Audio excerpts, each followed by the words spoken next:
Yeah, so I think it would be great to start and get an idea from both of you of how you ended up working on design systems at Forum One. And I guess we could start with Courtney and then we'll move to Amy. Great. So, hi, I'm Courtney Clark. I'm the Managing Director of User Experience at Forumone.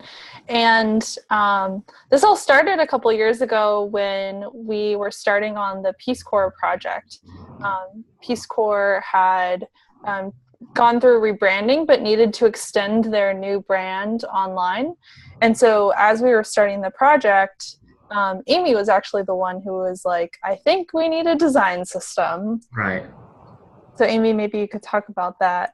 Yeah, so I'm Amy Vainieri. I'm the senior designer at Toyota Creative. Courtney and I used to work together at Forum One, where we worked on the Peace Corps project. And it was a matter of looking at the scope and breadth of the Peace Corps project, which was just enormous. Knowing that we were really passionate about the site and knowing that we wanted to give them the best site possible. And the only way to do that was to use a design system to build the pages, because there were so many different kinds of pages that we wanted to make for them. So that's really where it came from. We just started working together at the wireframe stage and then at the design stage to come up with reusable components that we kind of built throughout the whole site. So that's kind of happened by accident, but it turned out to be a really good thing. Gotcha. Yeah. And how long did that whole process take for you guys to build out that design system for the Peace Corps project?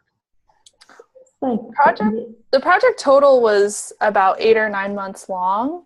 Yeah. So we had to be, that was the other thing, is we knew that we had to be very efficient with our time because we had a very hard launch date. They were celebrating now I'm forgetting the anniversary. I think it was the 50th anniversary. So we needed to be really efficient with our time. So at the beginning, after discovery, we really dug into layouts and the design system. And then Amy, do you remember how much time we spent on that? Yeah, it was probably about, it was either mid to late January through the end of March. So like 8 to 9 weeks total. Gotcha. And for that project in particular, what would you say were some of the challenges you faced along the way as you built out that design system? Mm-hmm. Well, I think the part that, it was kind of just an accident. Neither of us or anybody on the project had ever used a design system before. So learning how that works and learning the benefits, there was a little bit of growing pains of, we'd have to go back and redesign something because we hadn't accommodated for it or something like that. So that was the main challenge, and just the breadth of the project. It was really big. Yeah, I think what we had going for us is that historically our front-end developers have used a tool called Pattern Lab, which allows them to start front-end development before the back-end is built. And so they have already, when we're reviewing work, they already are thinking in a system mindset before we get started. So it was really natural that we were front-loading that even more with structuring it. But there was, I think one of the challenges was we needed to start with a bang with the design and get people to fall in love with it, and that people don't necessarily fall in love with like basics or just the single elements. So Amy worked really rapidly to show a full page design, and the whole time we're planning backwards a little bit and saying, okay, but what are these pieces? How will they be reused? How can we fit them together in different ways on other pages? So it was very rapid, but it worked out. It worked really well. Yeah, it's interesting that you mentioned, getting people to fall in love with the idea of this reusable design system is a little challenging. Did you find that selling the design system to the client was challenging, or were they pretty on board with the idea? So they didn't actually know about it at first. So we didn't specifically, like I said, we didn't start out with the goal of doing a design system. So it wasn't something that we kind of took the client along with us as we went until, I don't know, a few weeks into the project maybe. So it was a matter of kind of explaining to them in the simple terms, like, you've seen this piece before, you saw it on XYZ page, so we're just reusing it here. And then eventually we introduced them to the system as a whole. We never showed them the system just because it wasn't really something that they needed to see. But there wasn't a lot of selling to it. They really got it right away. They were great clients. And Courtney has fun stories about them. Yeah, I think part of it going into it, so their old site and their brand hadn't been refreshed in a while, and it wasn't just one site. They had many sites that they were managing, so they were really interested in consistency, especially with the rollout of the new logo and the new look and feel. To maintain the brand, it needed to be consistent across all the properties, and a design system speaks directly to that need. So that worked really well. And I think, to Amy's point, we wanted them to fall in love with the initial look and feel. So we showed page designs really quickly. And then there was a slow sort of education process about, these are the elements, we're going to reuse these, and here's the benefit of it. And I use the analogy of Legos a lot of times, like, we're going to have these blocks, but we can reassemble them in many different ways. But we needed them to see a finished piece before we could start pointing out the different Legos. Right. So it's interesting that this started as almost sort of underground, like internal tool that you guys built out, right? Just to help you guys along the process. And then you sort of brought the client into it and explained the benefits of using this. Yeah. Now, at the end of the project, did you then hand over this design system to the client as well as just sort of as kind of an extra thing that you guys had built that maybe they could further implement, in the future in their organization?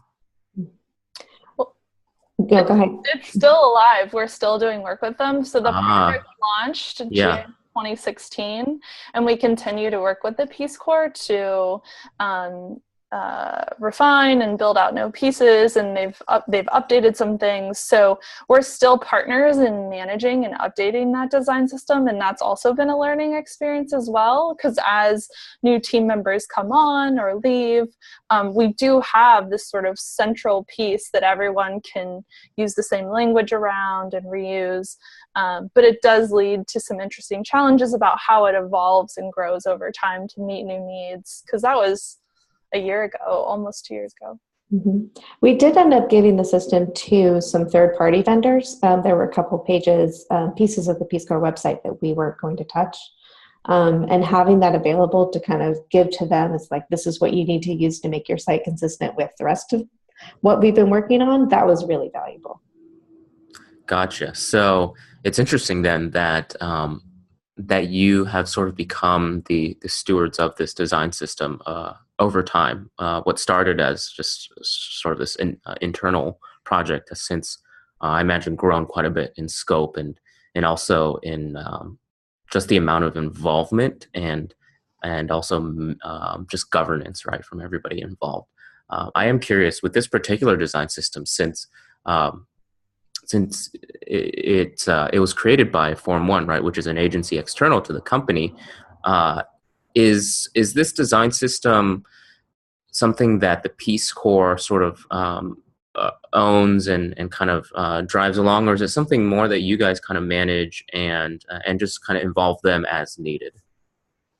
Well, we're certainly partners in the work, right? Yeah. It's their website, and we're helping them maintain it and build it, and they do a lot of work on it, of course. So we are very passionate about the organization and the project from the start. Our CEO is a former Peace Corps volunteer. The project manager on the project was a former Peace Corps volunteer. So there's a lot of passion around it to start with. But we maintain it together. Ultimately, the Peace Corps owns it. It's their brand. It's their look and feel. But when it comes to making updates or providing guidance around like how we extend it, we often suggest the direction that we want to go, and then we have a discussion about it to make sure it makes sense, because ultimately it's theirs. Right. And is there a dedicated team at Forumone that just works on the design system, or is it an effort that is sort of spread out across the project, the day-to-day project team members? Yeah, that's an interesting question because I was watching the interview you did with, what's his name from Intuit? That was Joe really, Preston, yeah. yeah. And so they have like a team who Right. manages that design system, and that's what they do. Because we're an agency, we have project teams. So we have a user experience person, a creative design person, a front end person, the mix. So whoever's on that project team is a maintainer, but also does all the other work related to the project. But there's not like a dedicated owner or group of owners that sort of takes care of it and grows and feeds it. It's the project team who does that. Gotcha. And that sort of makes sense in an agency environment, right? Because there are a lot of projects and also clients where it probably makes sense to have some of that responsibility shared between people, and you may not just have like the resources necessarily to dedicate to just maintaining that design system like a large organization like Intuit might be able to do. Yeah, that's right. And I'm curious then, since that was a year ago, since then, has building design systems been a core project that you'll work on with clients at Forum One? Yeah, I can speak to, or Amy, did you want to? Well, yeah, I was just going to say it is something that knowing how well it worked on the Peace Corps and what we learned from that project, it's definitely something that I've tried to use in projects since then at Forum One and at Toyota. It's just an easier way to build things, in my opinion, and a more systematic way of scaling things. So it's definitely something that I've used since at both companies. Yeah. And I'd say that more than anything, because of the success and because it's an industry trend right now and for good reason. And so we've certainly incorporated it into our processes and other projects. And they all take different forms. Not everybody's starting with a fresh new brand or logo. We do work with nonprofits and foundations, and a lot of them have some legacy work, but they can update smaller pieces along the way. And so the other thing that we've been doing is even more slowly introducing a design system, and it has to jive with the legacy look and feel and structures, and then introduce a new look and feel. And we're doing that right now with the MacArthur Foundation. And so that's like an added layer or challenge to this, because you need to have that consistency, but over time it will all switch over. Right. And the way that you work with clients, is that design system conversation something that you have like immediately in the beginning of a project to have them understand that this is a foundational component to whatever work they're asking for? Or does that happen as kind of like a one-off conversation? I recall, so one project that Courtney and I worked on after the Peace Corps project, it actually became a really useful tool for starting those kinds of redesign conversations with a particular client. We ended up doing a design audit and basically took all the different button styles and all the different textiles and showed them what was inconsistent about their site and how we'd used a design system on other projects to kind of mitigate that. And that was, like I said, a really useful tool to start those conversations. They ended up going for it, which was great, but it was it was a little bit of a work to get them to agree, but they went with it. Yeah. And that audit was vital. Amy did the audit, and as you can imagine, it's like just a smattering of all the different menus and, like she said, buttons. And once people see that, they start to get it a little bit more. They're like, oh yeah, how would somebody know how to move through when things are so inconsistent here? So the efficiency is another big selling point as well, because once the system is created, actually on Peace Corps, Amy was able to put together pages in minutes because all the building blocks were there. So once we talk about those pieces and they can see a couple of really beautiful examples, and there are many examples in the product space, but seeing them in the nonprofit space and the foundation space, people start to get excited about it then. Right. And I think that's what's so interesting about the work that you do with design systems at Forum One is when you look at a lot of the existing design systems, they are for very high profile enterprises, right? Like IBM, Microsoft just recently released their Fluent design system. Salesforce, of course, is known for Lightning. But not a lot of people may know that these nonprofit organizations also do have internal design systems as well, and that's actually really cool. That's possible with your guys' help. And I'm also curious. So when you work on a design system with different clients, is it pretty much a project that Forum One can create all on their own, or does it require a bit of collaboration between their developers and their product managers as well? Yeah, great question. I mean, it varies with every group, right? Because we're often working, sometimes we're working with the IT department, sometimes we're working with marketing or communications. So in order to be good partners, you have to be a little bit fluid to figure out who's going to own it and how you can get buy-in when you're internal within that organization. You can lay that out and you sort of know the people to talk to, but we're often coming in and have to figure out that landscape as well. So that's the first part of our goal, is just to figure out the landscape and the stakeholders and who might be interested in it so that it can live on, because eventually what we're creating will launch. And we hope to continue to work with them. But ultimately, like I said, we hand it off and it becomes their design system. Gotcha. And when you're working on a design system with these clients, have you found that the technology is a constraint you have to work within, or are you open to suggesting changes to, let's say, for instance, the CSS frameworks that they may be using on their back end? Is there some freedom in technology that is provided to the team when you're working on a design system? Go ahead. I would say it kind of depends on the project. Both Forum One and TOD work primarily with Drupal, so there's only so much we can do, but we do our best to work within the constraints of whatever CMS we're working in. P-Score was built on Django. I felt like we had a little bit more freedom with that one that we have with other projects, but that may have just been me being excited about the project. Yeah. But it really depends on the client and what we're working with and how we're building their project. Yeah, I'd say a really common project for us is a full redesign. Like, we can come in and work in a more phased approach, but it's really common that groups will come to us and say, we're ready to overhaul it. And when that happens, we're not editing existing CSS, or we're upgrading the CMS they're on anyway. So more often than not, we are able to start from scratch, which is kind of a blessing.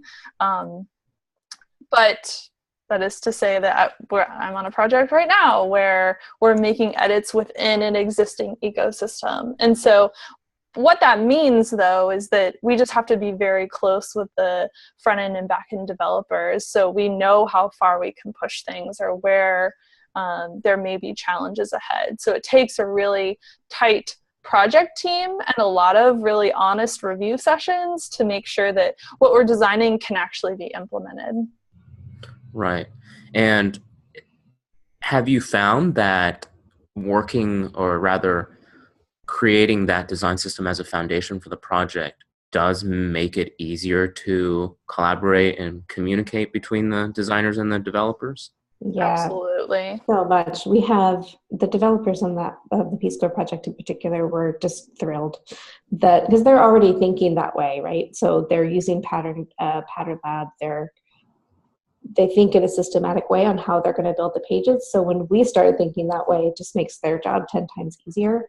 And the fact that all of us were using the same language to describe things made it easier for project managers and for the sales folks to kind of be on our level and all talk the same language and communicate a lot better. It's great. Right.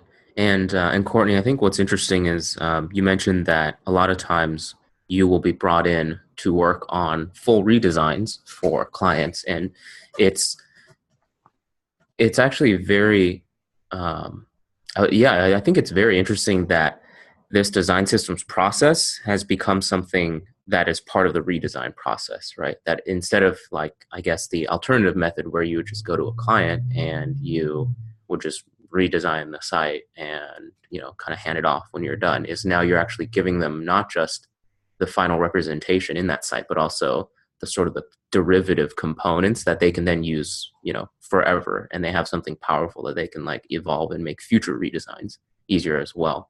And so that's actually really cool to see that the conversation sort of starts with a client saying, "Oh, I just want my site redesigned," but it becomes something a lot more meaningful once you get involved and start building that design system as the basis for that project. That's right. And we talk a lot about, how to design stuff that can scale. Because a lot of groups that we work with, whether they're grant-making foundations or they're nonprofits who are running several different programs, what they're doing changes year to year. And so their digital needs can vary greatly. So part of our UX and design practice is to ensure that we're creating solutions that can scale up and down. And the design system is a key piece of that. So that the point is, like, we talk a lot about scaling. Design systems work really great for that, and it's more bang for your buck, right? If we're already doing that thinking up front, then it can live on, and it can even extend ideally into like other, not just the website, right? The social media presence, the marketing materials, a lot of stuff that we're figuring out can be repurposed elsewhere. Right. And again, what seems so powerful about that is once you have that design system in place, Forum One isn't so much of a vendor at that point as more of like a long-term partner, because you've created, it's not just a redesign, you've created infrastructure for a client. And when you have that I imagine from a business standpoint creates a lot more opportunities for future projects down the line, instead of being treated as just this sort of one-off agency in the corner that they pass off projects to. Yeah, that's the goal. I mean, we're in it to be good long-term partners, and their web presence doesn't end when the project ends. Their digital presence doesn't end. When we launched the website June of 2016, it lives on, and then there's a team who has to maintain it and make sure it's still functioning properly and meeting the goals of the organization. So yeah, we're in it to ensure that they have a really solid framework to continue on with. Right. And I'm curious for both of you, do you have a background in development? Because as I've spoken to a lot of folks who work on design systems, they seem to be the sort of hybrid kind of designer developer profile where they kind of live at that intersection. And I'm wondering if that is true for both of your experiences. No, I think Courtney and I are both, Courtney has a background in graphic design, and I'm starting to explore the UX side of things. So I think we're both more of the UX designer hybrid than the development side. Of course, I'm speaking for Courtney, but I think that's the case with you as well. Yeah, no, it's really interesting that you point that out, though, because where Amy and I are similar is that we're organizers. And what I love about user experience and information architecture is figuring out how to organize large bodies of information. And that takes systemic thinking, like a library science person, right? And I think that sort of systems thinking lends itself to design system development as well. But no development background. That's really interesting. But you mentioned that having a sort of information architecture approach to a design system helps designers who don't have a development background grasp the concepts better. And I think that's a great point, because on design systems teams, from what I've seen, at least on the pure like in-house corporate side, right, most of the folks here have some sort of development background, but it's great to see that doesn't have to be the case, right? You don't have to be a designer who is also a developer in order to understand how to create and govern a design system. And I mean, obviously, both of you are proof of that, right? With the multiple projects that you've worked on at Forum One. I think, though, that you do have to be, when you don't have that development deep development understanding or skill set, you do have to be a really good collaborator, right? And you have to be willing to work through a solution with your front-end developer or whoever it is that actually will implement your work. And I like to think that Amy and I are pretty good at that, working with our teammates to, instead of just throwing it over the wall, that we're reviewing, we're brainstorming together to ensure, because we don't just design for the sake of design. We want our work to actually be implemented. And in order for that to happen, you have to be a good team member and figure it out together. Yeah, and be able to understand what can be done and speak the right language so that you guys can collaborate in a useful way. Right. And yeah, that's actually a really interesting point that you mentioned, how strong collaboration, right, with a developer can help to overcome some maybe personal understanding of how everything works technically. Is there certain processes that you have found useful at Forumone or even at your current company, Amy, for better collaboration between designers and developers? It's just a matter of making time for it. I found developers, I think in every agency I've ever worked in, are the most overworked, overbooked people that exist. So it's a matter of finding the time and really making a point to meet with your developers and talk to them, because so many ideas that have gone into sites that I've designed have come from the developers because they want to do cool stuff too. And I think, one of the things that was really successful in the Peace Corps project was that we had a set time every day at noon, so we could catch Courtney in LA, that we would just have an hour open for anybody to join in. We called them power jams, just to talk about issues. If we knew we'd be talking about something or we needed the developer, we would make sure they were invited and attended that day. So having that open space for collaboration on the calendar was invaluable. And we actually, this is our plug for UXPin, because we used UXPin to sketch within. And so those meetings started off with Amy and I sketching, laying out the blocks of the pages.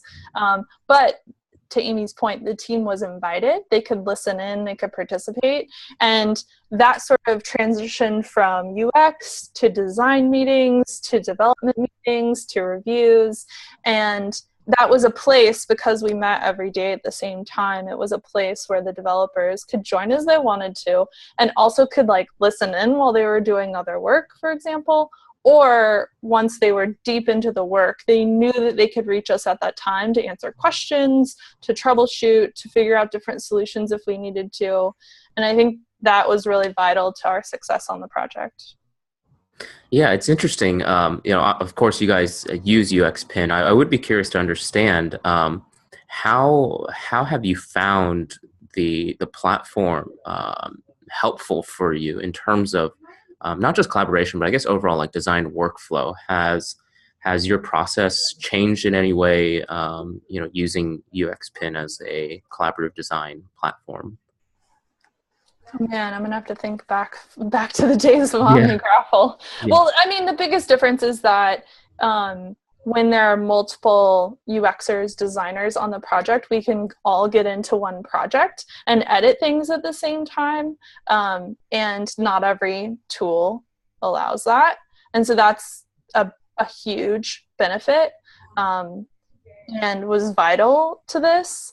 However, I would say, I'd love to hear Amy's thoughts here, because initially, once my goal was to do the wireframes to a high enough fidelity that Amy could take it and run with it, and she's not doing that in UXPin. But Amy, what was your experience like? Yeah, no, I would echo exactly what you said. I think the most valuable thing in UX for me was the ability to watch Courtney and the other UX designer that we had on the project work in real time, so that I could watch them work and be able to help them see, comment on things as they were working on it in real time in the platform. It was really cool. Right. It's and I see how that all sort of fits together now, right? Because your team has multiple people, different parts of the country, and to be able to work on these fairly complex projects, especially if they involve something large scale like a design system, requires a bit of collaboration, and having that almost common sandbox environment for everybody to come together in, I imagine probably helped to reduce some of the emails and otherwise disjointed conversations that might be happening. So that's actually really cool to hear. I'm curious, since both of you have worked on quite a few design systems projects now, is there a common set of metrics or evaluation criteria that you look at to determine whether a design system you've worked on has been successful for the client? That's a really good question. I don't know that any of the systems I've worked on have lived long enough to comment fully on it, but maybe that's a good thing that it hasn't broken down yet. I imagine that a good metric would be if the client is coming back to you and asking for more things that you didn't accommodate for. That would certainly be something that I would look for as a missing piece that we may have not quite met the mark in. That's a really good question, though. I don't know. Have you seen anything, Courtney? Well, it's not necessarily metric, it's anecdotal, but there have been points on projects where we've spent a lot of time crafting the design system, maybe educating the client about what it is and the benefits, and we get to a review down the line. And this really happened where we were like, hey, we have designs ready for you to review. Could you take a look? And the client said, oh yeah, if it matches the system, we're totally good to go. So they mentioned it, they approved it without looking because they bought into the system that we created. And it became a little bit more, they knew what to expect. And that was part of their goals. So I think, again, it's anecdotal, but that's like the dream, right? For somebody not to go through thousands of iterations and say like, I trust it. I know what to expect. System's great. We're good to go. Right. And that's that actually touches on a common theme that in the interviews I've done to date so far has been pretty prominent, which is just the fact that it's like a codified standard for design and development best practices. So people sort of know like this is the source of truth, right? If it matches what it's here, then we don't really have to have all these conversations about does the page look or feel right. And then on the technical side, on some of the in-house teams, what they've used to sort of measure the success as well is looking at just like deployment times, right? From when a first iteration of a design has been created versus when it goes live. How much time did it take with the design system in place versus before? And I'm trying to remember who it was.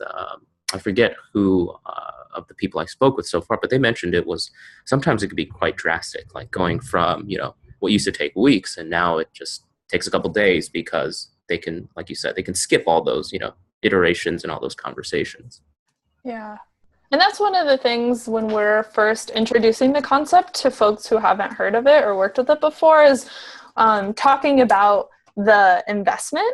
Because if we're designing custom things all the way up, the investment just increases. It never sort of levels off.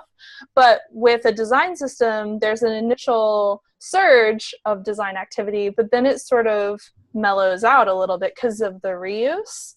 And so it's sort of like hitting that magical point where you can start to reuse those elements. And yeah, you are gaining efficiencies in time and resources.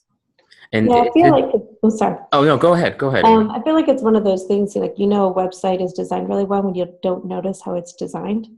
I feel like it's kind of the same with the design system. You don't know how well it's working because you're probably not hearing a lot of issues. It's just working because it's magical and wonderful and pages are made really easily. I feel like there's a little bit of a comparison there. If it's working well, it's just a smooth train. Right. And Courtney, you mentioned this was interesting that there is sort of a initial sort of peak of activity, right, in creating a design system, where after you get over that, it sort of tapers down a little due to the reuse. In both of your experiences, have you found that there is a certain, perhaps, company size at which it makes sense to create a design system, or do you find that it's something that could be useful for a company regardless of the size of their team? Mm-hmm. From the branding perspective, I could see it being useful for any team and being a good tool as well, because I worked in-house in a nonprofit several years ago, and it's hard to control the brand. But if you have a system in place, you have certain parameters that you have to stay within, it would become a really useful tool for in-house teams to be able to defend their decisions and justify their decisions to some internal stakeholders. So from that perspective, I think it could be useful for just about any size company.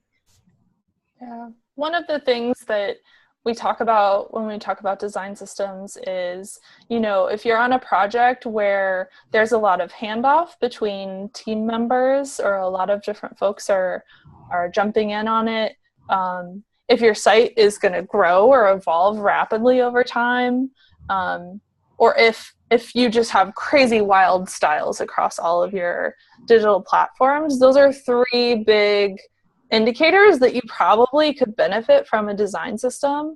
So I don't know if it has to do with size of the organization, but maybe size of digital presence or like how your team works and the handoff between your team.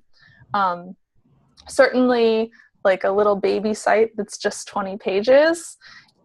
Of course, yeah, it would be great for a design system, but it's really those like products that are thousands of screens or thousands of pages where it's like a no-brainer to utilize a design system from the get-go.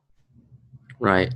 And you mentioned, the scale of some of these projects you've worked on. What would you say is like the most complex design systems project that both of you have worked on to date? Would it be that Peace Corps project, or is there something else since then that has become, even more intricate? It's definitely Peace Corps for me. That was certainly the biggest breadth of project I had worked on ever. Yeah, I think one that's live right now, it's the Peace Corps. I am working on one right now that will launch later this fall. That is a site that has over 100,000 pages. Wow. And we're building a design system for that. So, but it's not done yet. So talk to me in November. Right. And for that Peace Corps project, was the difficulty really mostly just the pure scope of the content, the fact that there were so many pages, or was there other process complexities that made it more challenging? I think it was a little bit of both. Just from the pure page perspective, that was the most custom design pages that I've ever seen designed on a website. We did 29 different templates that we worked with. So that as a complexity was just beyond and absolutely benefit from the design system. But it was also, learning curve as well that makes it kind of special. Yeah. I would add that the size of the site had a major influence on our process decision, but also, as I mentioned, they had just rebranded, and so creating that consistency across platforms they didn't have was a huge part of the redesign. So a design system helps with that. And then third, like Amy said, a design system starts to put up some gates around like, this is what we're going to do. And when you have a lot of stakeholders, Peace Corps has several programs, they have several stakeholders that were involved. And when you have a lot of people, you have to set up some like, here's how we're going to operate. Here's sort of the bounds of what we're working within. And a design system helpfully sets up those bounds to create the consistency. Right. And what's interesting here is also that you mentioned that the design system kind of sets boundaries, right, on the scope of the project. Have you found that once you've started working on a design system that you've had to revisit like what it is that you guys are actually going to be doing? So you'd have to go back to the client and tell them, oh, the scope has sort of changed because as we've started working on this, we realized either more or less work needs to be done. I haven't experienced that yet. Yeah, I haven't either. I think it's because we worked on a really big design system. I could see, we're now talking about how we can have what's the small, medium, and large size of a design system. Not everyone needs what Peace Corps has or what Intuit has or what Microsoft has, right? There are smaller groups that need a more basic size. So no, I haven't experienced that yet. Gotcha. Going back to the beginning, I know both of you had mentioned that part of the process for creating the design system was doing like an audit first, right? And just seeing where all the inconsistencies lay. Perhaps you could just describe your process for creating the design system in some more depth, right? So the first step would be, of course, doing the audit, and then from there, what did the process look like for, let's say, that Peace Corps project? Well, it really started with Courtney. It started with the UX process and thinking about the design from a really high level and what sorts of components we were going to need to use on the various pages as we built them out. So the collaboration and the design system definitely started at the wireframing stage when we started reusing stuff within those wireframes. And then it was transferred to me where I, built it out piece by piece. We tried to start with the most complicated pages that had the most components in them so that we could hammer out those big ones first. And then they basically just lived in Photoshop files, and I was dragging them in to new files as I created them into each individual page. And then once we were done with the page part of it, I kind of put the whole system together as a whole with all the various elements and components into it. And that's when it got handed off to a developer who essentially put that into Pattern Lab and built out each one of those elements individually so that he could start plugging them in on the code end. Gotcha. So it sounds like part of the process really was getting the design system all set up in place first as part of the redesign project. And then once you had those unified design and code components, you could then have this toolkit, right, that you could then actually formally like move forward with the actual redesign work itself. So you wouldn't have to be, doing so much redundant work later on. Exactly. And the Peace Corps was a little bit of a special case where it was essentially everything got scrapped. It was build the site from the ground up. When we've worked on not as invasive redesign projects, it's a little bit more of a balance of what's existing, what can you find through that audit, versus creating new stuff that may not be necessary at the time. But so balancing, the existing design with what you would really like to see systematized and brought into the consistent space. Right. Yeah. And the thing, like, there were a lot of audits going on. We did a huge content inventory and audit. We did a lot of discovery and understanding stakeholders and our audiences and our goals for the project. And so that's all like background stuff that was happening, but it totally influenced the decisions and the approach on the design system itself, because you have to know the content before you know the layouts that you'll need or the elements that you'll need. So there was a huge amount of effort put into figuring out what this thing was and the content that it would hold before we started being like, this is what a form field looks like.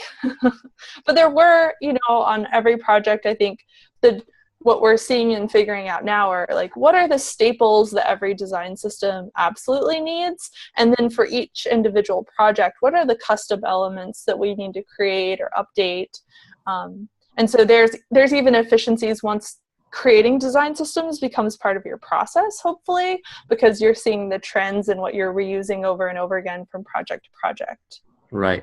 What's nice about this process that you've described is you kind of front load all of your buy-in right at the beginning, right? As you build this design system, you've already thought of a lot of the difficult problems that could cause you concern later on. Like you mentioned, getting an idea of how much content there is, which then from that, you then know how many, patterns or components are required to accommodate that content. And you can have those conversations early on, and by the time you have this design system built out, hopefully right from that point it becomes mostly just how do you mix and match those components in a way that satisfies the usability goals for the project. That's the dream. That's the dream. Yeah. Did you see that it played out close to that in the Peace Corps project, or was there sort of some unexpected challenges that came up along the way?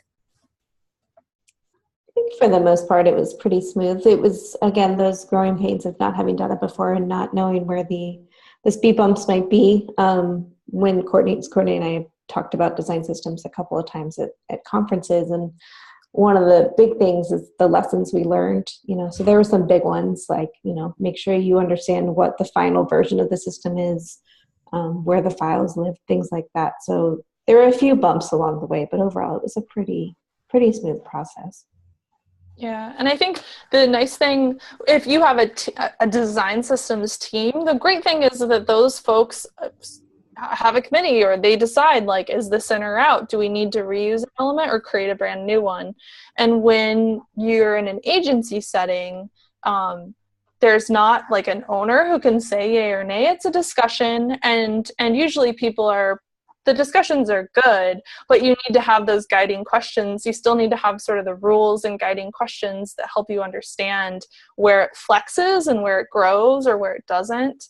We were at DrupalCon speaking a month ago, and afterward, or somebody asked a question about, in higher education when they have a new commencement site. And that's like every year the team was wanting to redesign it from scratch. And the question was, how do you convince those stakeholders that it's okay to reuse elements? And so I think that's another challenge that sometimes teams, whether you're in an agency or in-house, there's this desire for something new. And so I think there's some really interesting conversations to have around like how you guard the system, but also where there's flexibility so it doesn't feel stale. Right. And in your working on all these design systems, have you had to hold those conversations with clients? So for instance, have they had to come back to you and say, oh, it's been a year, like, why don't we refresh things? And then you kind of have to remind them that maybe there's really no sort of business reason for doing that? Yeah, for sure.